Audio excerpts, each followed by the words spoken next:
day. All right, so you had a couple seconds to look at your warm-up. Did anybody do the discriminant check on number 12? You find your discriminant, and just by finding your discriminant, you can figure out how many solutions there are. You don't have to do the whole quadratic formula. So the discriminant is b squared minus 4ac.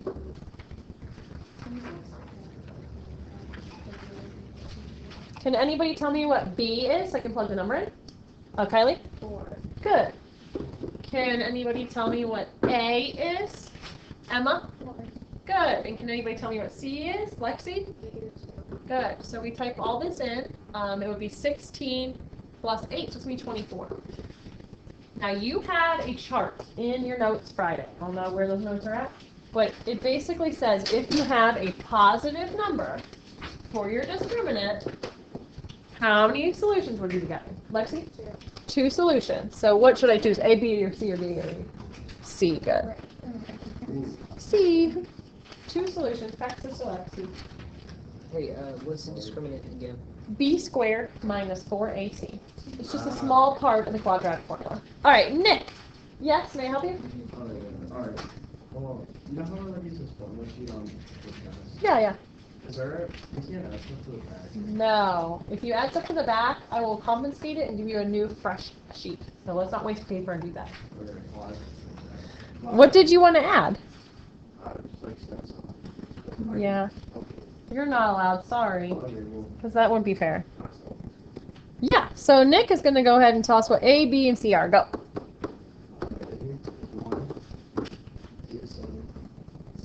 Now, since you volunteered, you have to sing, okay? Go ahead. I'll say it. Sing it. Sing it. Well, negative b plus or minus squared b squared minus 4ac all over. That was pretty good, but I didn't hear singing. It's okay. All right, so now you want to type all this in the calculator at one time. No, definitely bad idea. You want to type in the discriminant, which is this stuff right here, or do it in your head if you're really smart at doing things in your head. So either type it or do it in your head. If you're a smart person, you could probably do that in your head. You can definitely do it in your head. What is 49 minus 40? It's 9. See? I don't think anybody could not have done that in their head. You might have been too lazy to do it in your head at the moment, but you could have done it in your head if you tried. All right.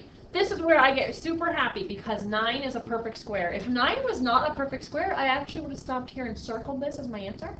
But 9 is a perfect square, so I'm going to move along. What is the square root of 9? So how many of you would use mental math to finish this? How many of you would use the calculator to help you finish this? I want to give you calculator kids a warning. When you do -7 plus 3, you must click enter before you divide by 2. And what that actually does is kind of groups the top into one single solution. Does that make sense? Or you could use parentheses. So -7 plus 3, enter, should be -4. Divide by 2, it's -2. That's your first answer. And then -7 minus 3, click enter. That's -10. Divide by 2, -5. That's your answer. So I will give Nick a ticket for doing our setup for us. Now there's a name on this, just cross it off. Okay. I recycle things. They're in good shape. You're not to buy them. All right.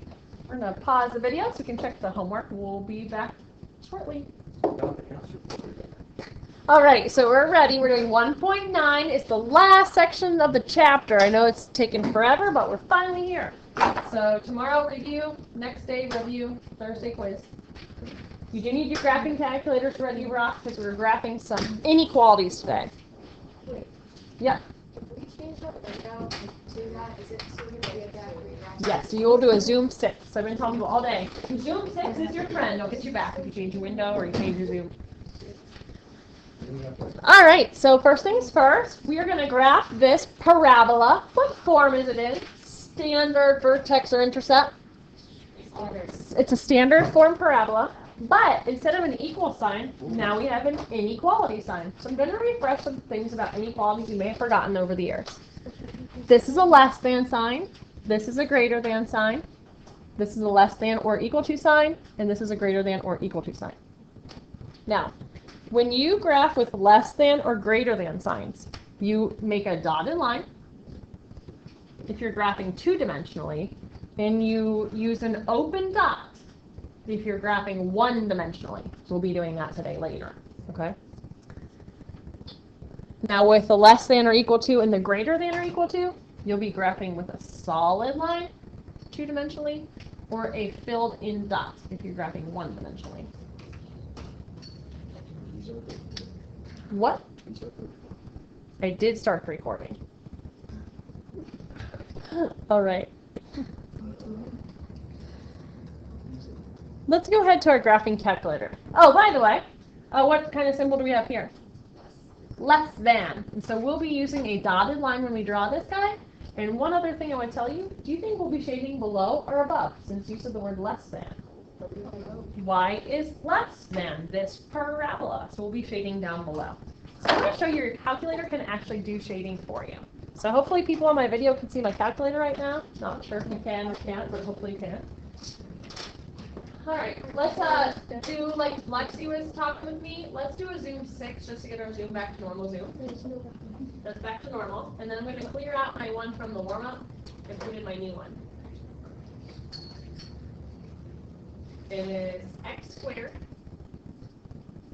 plus 3x plus 7. Now, if you want your calculator to actually do the shading for you, you are more than welcome to do the shading by hand. But if you want the calculator to do the shading for you, you go over here to the left and you click enter a few times and you select the one that has shading above. So in my case, that would be this one. I just went down and I hit my arrow button until I got the shading above. Now, if you don't have a fancy new CE calculator, you just click enter a few times to get to the shading above. Did you figure it out?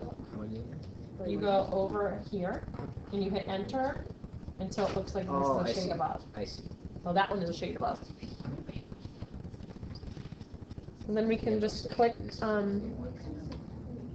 graph and it should be shading above. Mine unselected shade above or something. Wait, let's have to do that. What calculator do you want? Oh yeah, you just go into over on the left. You go over here on the left, over here. Click enter, and you can change the line size, you can change the coloring. So I changed it to shading above. Hit OK and graph. So I'm shading above in blue. I saw people making it pink today. Look how beautiful. She made mine yellow. Oh, yeah. I should have shaded it below. I'm so sorry. Carly got it right. I got it wrong. That's embarrassing. So I do want it to be shading below. It's less than. Lost my train of thought there. Where's my shade below? There's my shade below. Okay, Andrew. Awesome. Why don't you know how mine's working right? If it looks like this, it is working. And even the older calculators can do shading. Mine doesn't have a battery. Alright, so you want to go over here. Oh, I see. That's why she doesn't close that. The microphone. That's shade above. That shade below. Yeah, I know. I just figured it out. Why are yours blind white? Right, what should I say? Should I use the word? Sandwich. Alright, so I'm not going to make this perfect. I'm going to guesstimate where my vertex is. Where do you guys think the vertex is? We could do our vertex formula and be dead on, but just as estimate, let's hit trace just to get a guesstimate. It's like one. Trace. Getting our estimate here. Negative 1.5? Yeah. Negative Alright, if 5. you estimate that that's it, I'll go with it. I mainly just want it to, so I can draw my picture. So here's where it would be. I'm going to draw a dotted line. And I'm going to shade above. Below. Shade below. No, I'm having trouble remembering that. Okay? Yeah. Will we get a point off when we don't shade below? I'm getting a lot of questions about this. On the test, this is a multiple choice question. So you would just select the one that looks like it's shaded correctly. Will we be given the equation? Yeah, you would have to be given an equation. I How far west? Do we guys have to be precise on how, like, No, I just guesstimated my vertex. Guesstimated how wide it was and shaded below. It's more like, are you shading correctly? Are you using a dotted or a solid line correctly? Let's look at the next one. Would I draw this with a dotted or a solid line?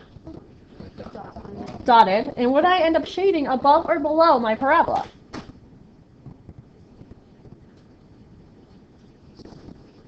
And I wrote above, but why did I write above?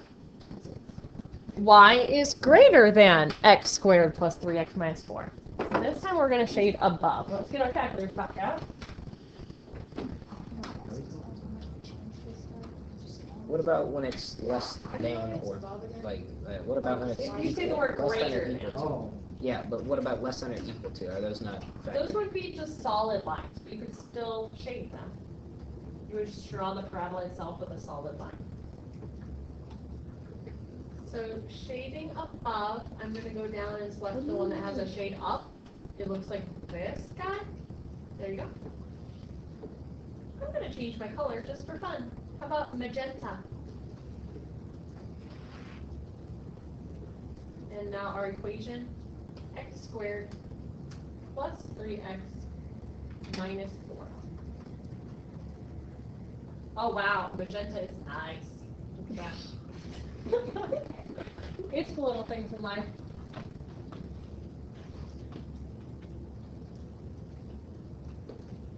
So if you got it and you see a friend that can't get it, help them out or call me over or something. I think the vertex. Yeah, let me know where the vertex is. I think it's negative 1.5 again. Negative 1, negative 5? Negative 1.5. Okay. And negative 6.2. 1, 2, 3, 4, 5, 6. So down here. Spencer says my vertex is down here. We're going to go with a dotted line. And we decided this was a shade up because it's greater than. Yeah, that's good. It's right. Because when I grabbed it, it was not existing. Oh, it's gone.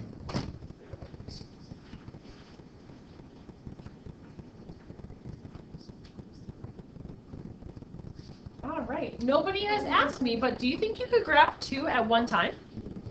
Yeah. So this is what's called a system of inequalities.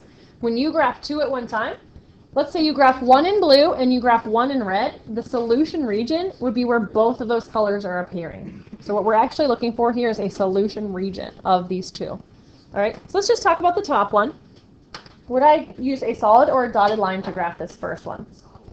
Solid. And would I shade it above or below? Below, because it's y is less than or equal to. And then the second one? Solid or dotted? And how would I shade it? Perfect. Let's head to the calculators, get them in, and see what this looks like. Make sure you're graphing your 2 different colors. What's the white color? There's one that shades in white. Yeah. Huh. Try it. I do. I would think the background would need to be black for that one. Oh, you know what? The white might work. If you are looking for a true overlapping region and you have one in black and one in white, you know what I mean? The black would turn white where they're overlapping. I'm not going to do that, but it could be cool. There's the first one. And there's the second one. What is the first one? You can do whatever colors you want. The first one's negative x squared plus 4. And the second one is x squared minus 2x minus 3. I'll do magenta. Oh, the first one needs to shade down. And the second one needs to shade up. So I do need to change my shading. How do you trace the other one? Trace it? Oh, when you click trace and you want to jump to another line, use the up or down arrow. How do you get up? how do you do that? Up, just like, sort of up.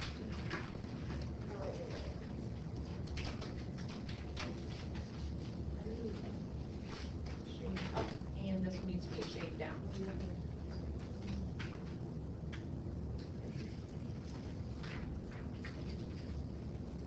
Yep. And graph. So would you just shade how they go on the other line? Yes, so if you're like putting this on your paper, all you really are concerned about is that overlapping solution region. So I always say to people who are using pencil, do real light pencil for this one, Do real light pencil for this one, and then do really, really heavy pencil where your solution region is right here. Now, did you get that trace thing to work? Yeah. Okay, so if you're clicking trace, your cursor will be stuck on one line, and it actually tells you what line you're on. So right now I'm on my Y1, which is my magenta line. If I hit the up or down arrow, it should jump me to my Y2, my green line. I clicked off a trace accidentally. There we go, now I'm on my green line. Okay. Are we supposed to get the vertex of both? Sure. I'm pretty close to my vertex of my green one right now. Looks like 0.75, -4, maybe? Do we have to write down a vertex or just show it? No, it's just for making your picture look nice. I thought it was. So maybe down here is my first vertex. And that was, oops. The other one's 0,4, yeah, that one's easy. 0,4. So my 0,4 opened down and was a solid line. My other one opened up and was a dotted line. And then my solution region was right in here. How do we switch parabolas? Up and down arrow. Yep. Nice.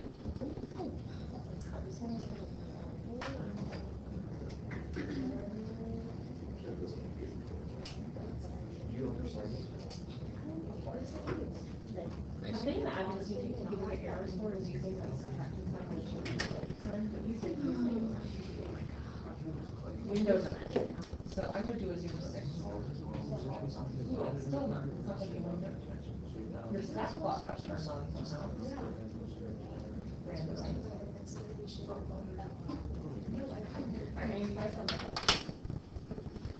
All right, let's move on to one-dimensional graphing of inequalities.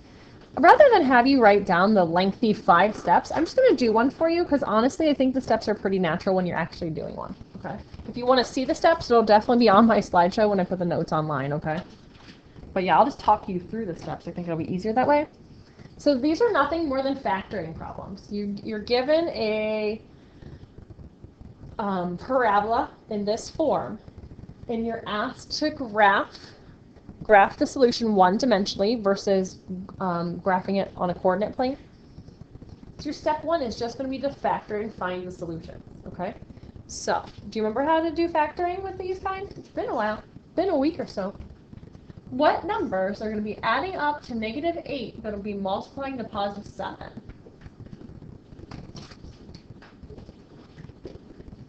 A lot of people are saying 8 and 1, but that's not going to multiply to 7.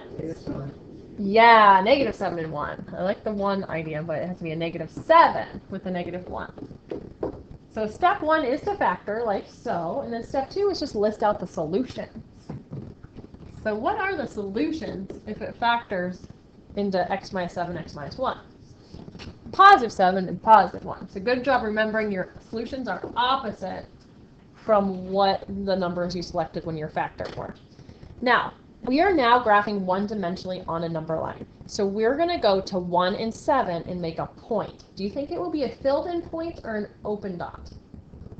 It's an open dot because this is a greater than symbol. So you can't actually be equal to 0, but you can be greater than 0. So you'll go to 1 and you'll go to 7, you'll make open dots.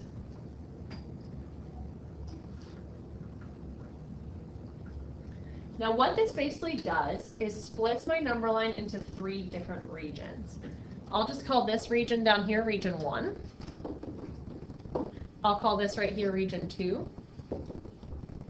And I'll call this right here region 3. And we just need to figure out which regions need to be shaded. So we're still shading. We'll still have a shaded answer. But we have to do test points, it's called, in each region.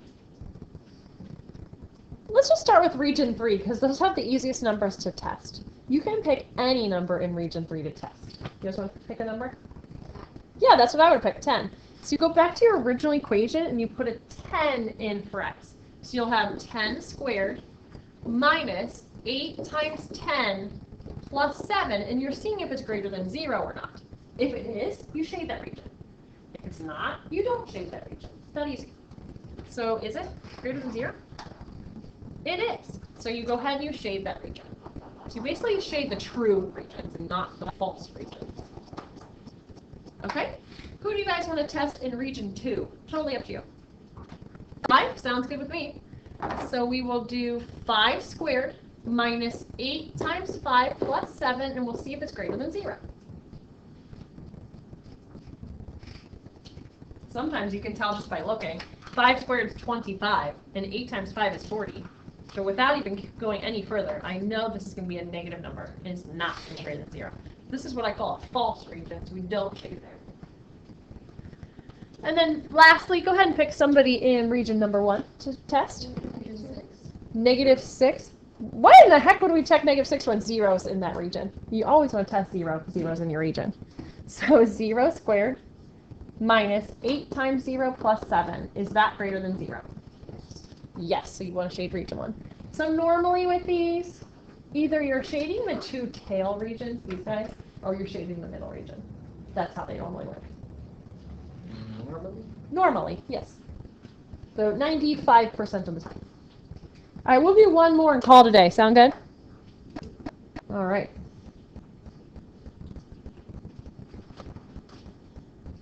Let's try one where the factoring is a little bit harder, like the box method problem. This one. All right, so it is set equal to 0. You don't want to attempt these before you set yourself equal to 0. Very similar to everything else we've been doing. So we are set equal to 0. How are we going to factor this? The box! Who said that? It's a ticket for Lexi. She remembers. I like when people actually remember things. So we are going to utilize the box method to factor this and find our solutions. So if you've forgotten, you put a 2x squared in your upper left box. You put a -4 in your lower right box. Multiply them together to get -8.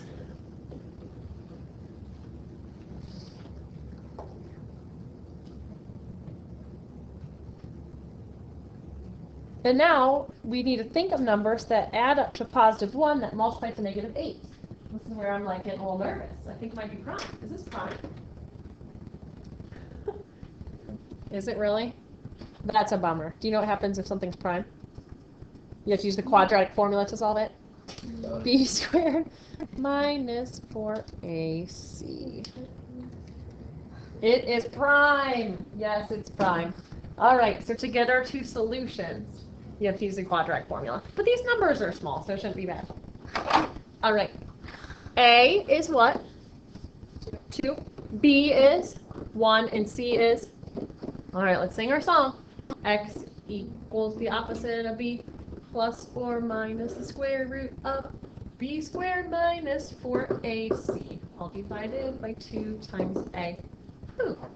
Type in that discriminant for me. I hope it's a positive number and we actually have solutions. Because if it's an imaginary number, that means we don't have solutions. We can't really graph in a number line imaginary numbers. All right, so we're going to type in our discriminant. That's the stuff in the pink circle.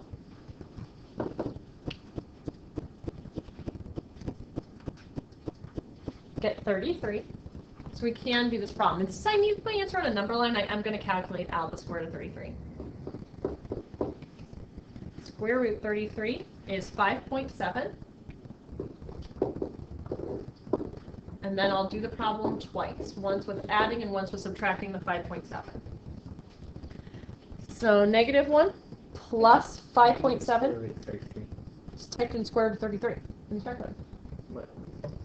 Oh, so when I typed in my discriminant in my purple circle, I got 33, and then I square rooted it and got 5.7.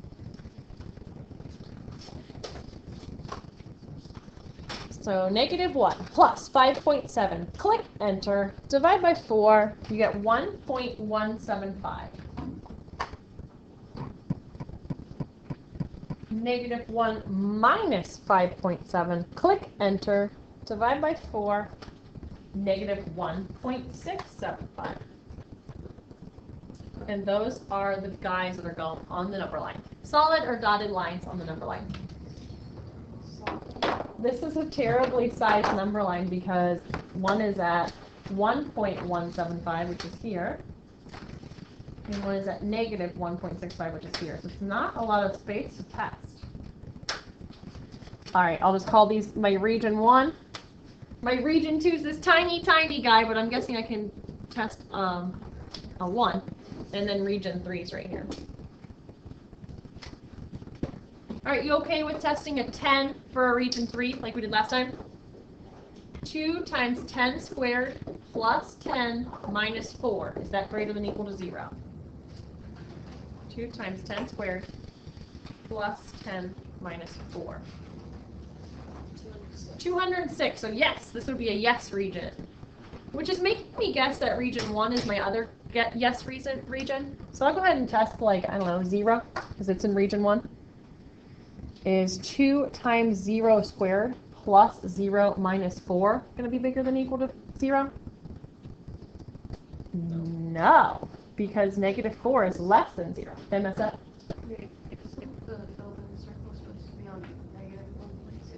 They're supposed to both be filled in. Yeah. Well, the one's like 2 Oh, that's just because my smartboard is misaligned. You see where my marker is? So it's 1.1. I'm trying to line that better. 1.1 would be here. Is that okay? Mm-hmm. And negative 1.6 would be here. There we go. Thank you. Oh, yeah. Thank you. That changes my regions. Oh, my goodness. Cassie, you saved our day. 2 tickets. 2 tickets for saving the day. All right. So 0, when we said no, 0 was actually in this region. So I'm guessing our final answer is going to be shading down here, but I'll test somebody down there. Let's test negative 10. When you put your negative 10 in, please use parentheses like this. We're seeing if this is greater than 0. So 100 times 2 plus 40. Give me 240, so that's a yes. There's your final. Our tail regions are the ones shaded again. All right. So the homework, it's in the book. I'm going to leave this slide because I think some people are finishing it up. The homework's right here. Maybe snap a picture of it before you leave. Turn my video off real quick.